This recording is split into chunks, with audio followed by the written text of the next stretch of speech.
thanks for tuning in to Navstar. Today we are reviewing the Avios Extra NG 3D capable scale aerobatic plane by Hobbyking. This is a beast.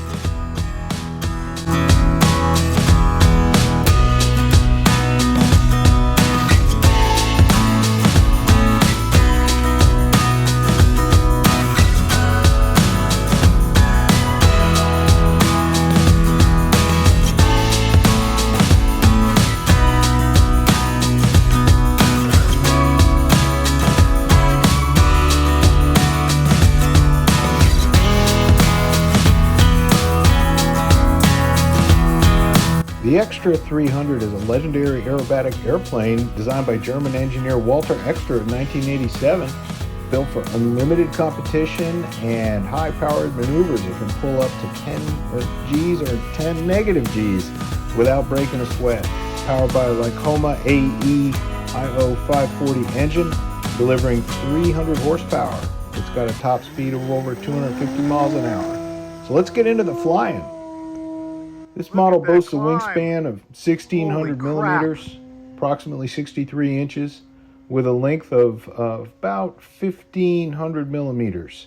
It has a flying weight of around 2,500 grams without the battery, and it's constructed from durable EPA foam. It features a powerful 500 kV brushless motor paired with an 80 amp ESC and a 16x6 two-bladed propeller. It's capable of over 1,500 watts of power with the 6S LiPo batteries provided by Turnigy, and it has digital metal gear servos which have precise control. They are quite large. These are some good size servos for this aircraft. For a 1,600 it has bolt-on side force generators, which has some really cool characteristics on this plane, permitting knife edge stability, and it really makes this plane perform admirably. So I think that they're trying to get is people into this size class without spending a lot of money. Would you agree? Oh yeah, for sure. It's all pretty much a plug and fly configuration, which minimized assembly time, and it was pretty easy to put together. Right on. So considering how this entrant positions itself within a very established 3D RC plane market, it's coming in hot. The 60-inch class has long been dominated by offerings with monocoque and balsa construction. So this particular aircraft is meant to come in at a low price point so folks can get into that scale class. The Avios Extra NG is a foam-based alternative, which actually has superior crash resistance as compared to balsa monocoque aircraft. And, you know, if you pair this up with what FMS and some of the other manufacturers like Precision Aerobatics out there, it'll give it a run for its money. So we tested it thoroughly. I didn't fly this particular day. I got the best pilot I could possibly get to put on the sticks, and had the opportunity to strap a couple of cameras on there and show you what it can do. So my buddy AJ was able to take it out there and really show what this potent 6S power system can do and perform some aggressive 3D maneuvers, and he was noticeably impressed. So this thing stands out because it doesn't require extensive building, and it's a plug and fly platform that's going to target pilots who value convenience, making it kind of an accessible bridge for those transitioning from the basic sport flying to advanced 3D disciplines. I really think that that's a sweet spot for this aircraft. Those balsa competitors, like those from Pilot RC and Extreme Flight, may edge them out on their sheer precision and competition settings due to their advanced setups, but Avios compensates for that with a robust build. And I really think that the Hobbyking engineering and the power to weight ratio that comes out of foam construction really works out very well. Nice. So I think that this release could democratize, the high performance 3D flying. All right, the Avios Extra NG 1,600 millimeter 3D aircraft by Hobbyking. This is a beast. I didn't fly it for its maiden flight today. I put it on the sticks with the best pilot I could find, AJ, and he ran it through its paces. As you can see, this thing performed really well. For the price point, you can't beat it because it gets you into a 1600 millimeter size 3D aircraft for the right price and gets you in the air. It's entering into the market with balsa and monocoque aircraft that are at a much higher price point. So I think this is a great blend of cost to value for what you get for it. I'm looking forward to getting some stick time on this next, but we wanted to make sure you guys got the best view possible of what this aircraft can do today, and I'll be climbing up the learning curve with you in subsequent videos. So thanks for tuning in. We appreciate all the likes and subscribes, and a special thanks to my buddy AJ for all that he did today to get this aircraft flying. Thanks for tuning in. All right, so there you have it. A successful maiden flight of a very advanced aircraft for the Hobbyking line. I am really looking forward to getting my hands on the sticks and learning with this one. So you got a good look at it today, and based on what we were talking about, she gets a 5 out of 5 for the build rating. She clearly gets a 5 out of 5 on the fly rating when you take into account her cost and all that it takes to get her into the air. But it's not a beginner plane, so 3 out of 5. You could set it up right so you can fly it with safe mode, but you're going to want to be careful with that. I want to thank Hobbyking for providing the model for review today. I appreciate being trusted with that. And stay tuned for the unboxing and build, where if you want to hang around for some details, we'll give you everything we got. All right, let's get into the unboxing of this.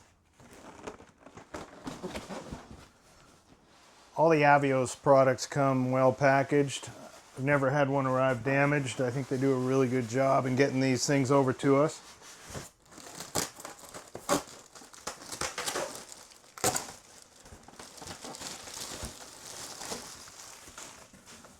Wow, look at that barn door. These are some seriously bomber servos that we've got installed. And I love the fact that they are ready to rock. Not going to need to do much work to get this thing in the sky. And pre-led wires.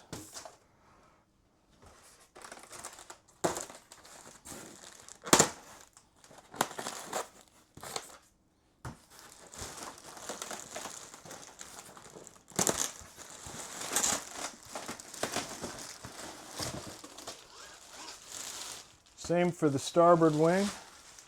Full length ailerons on this with mechanical hinges. That is impressive. It's a combination of pinch foam and mechanical hinges, so that sure is impressive. This baby's going to be something else.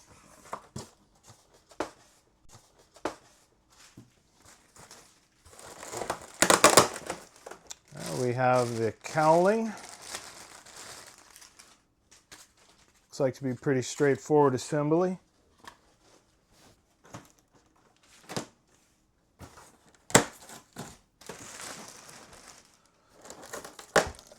And of course, the fuselage. What a monster. Oh my God. This is going to be a blast.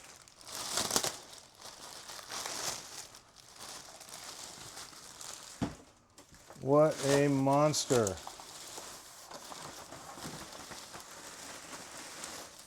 Oh, and this is great. Notice how they covered the canopy with a light section of very, very thin plastic to protect it from scratches. I think that's awesome.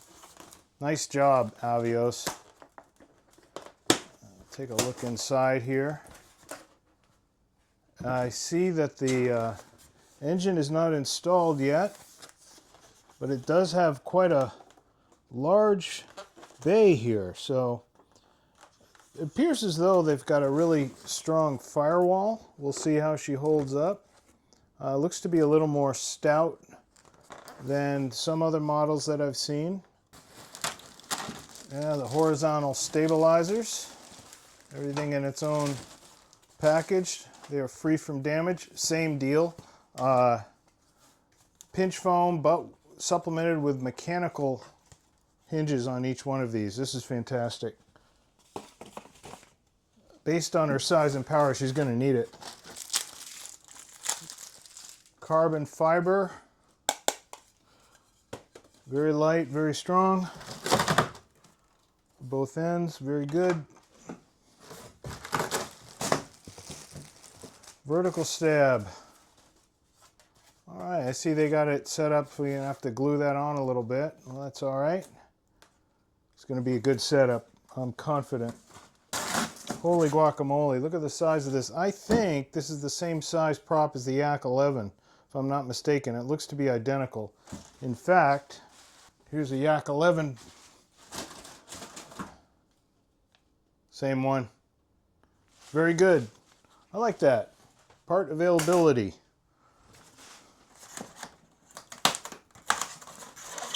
And a solid metal set of landing gear struts. Well painted, looks sharp.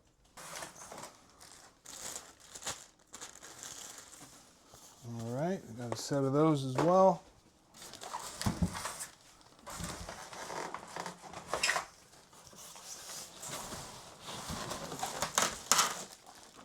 Here are the wheel pants. A pilot. We like that. We like scale here at Navstar. Deep down inside, what do you think we got here? Here's our main engine.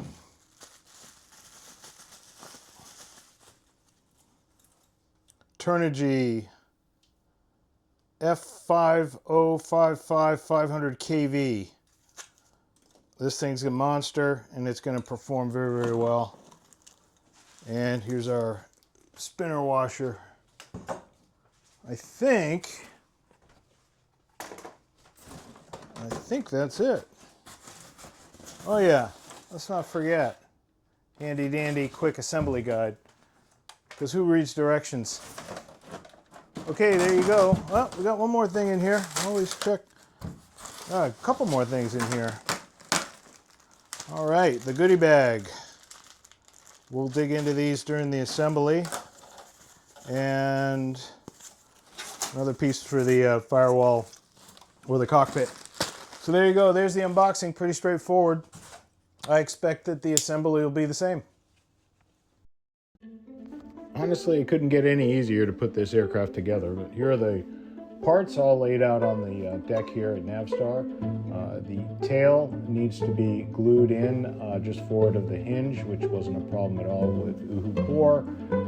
The horizontal stabilizers slide right in with a carbon reinforcement rod through them, and the metal gear is installed very easily with 4 screws. Installing the main motor isn't really a big issue, and the stabilizers went on without a problem. The aircraft is able to be disassembled and placed into a vehicle. We had no trouble taking the wings off. These are the standard throws and the CG, which we moved a little bit forward for this flight. As you can see, plug and play, very easy to put together. Slide the wings in, slide the wires through the holes, use the knurled knobs to affix the wings to the fuselage, and you're good to go. Sliding the tail in wasn't too difficult. That's going to be permanent. You put those in and then secure it with 4 screws. No need to remove them later. Those were very easily assembled. Very intuitive assembly, to say the least. The wing fences or the stabilizers went on with nylon threaded bolts, and the tail wheel went on after removing the bottom plate. Engine assembly was straightforward, very easy to access the engine, which I really like, being able to get to the motor without too much hassle. I fly with a flight controller from another provider, and there's plenty of room to install whatever system you want. Thanks for tuning in. Really appreciate everybody's likes and subscribes. So thank you from the bottom of my heart for tuning into Navstar. Have a great day no matter what.